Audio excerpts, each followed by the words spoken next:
everyone, today we will talk about how to fix or how to solve the problem of output on Google Maps. You will click on settings.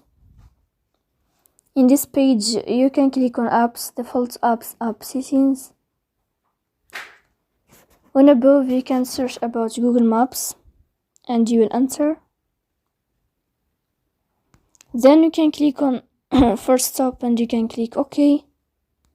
After that you'll enter to the window of storage.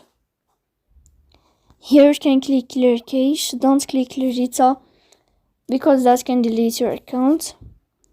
In the end you can turn off your phone and you can turn on your phone again to fix that problem.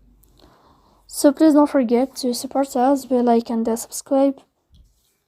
See you next time in another video, and thank you for your attention and your watching.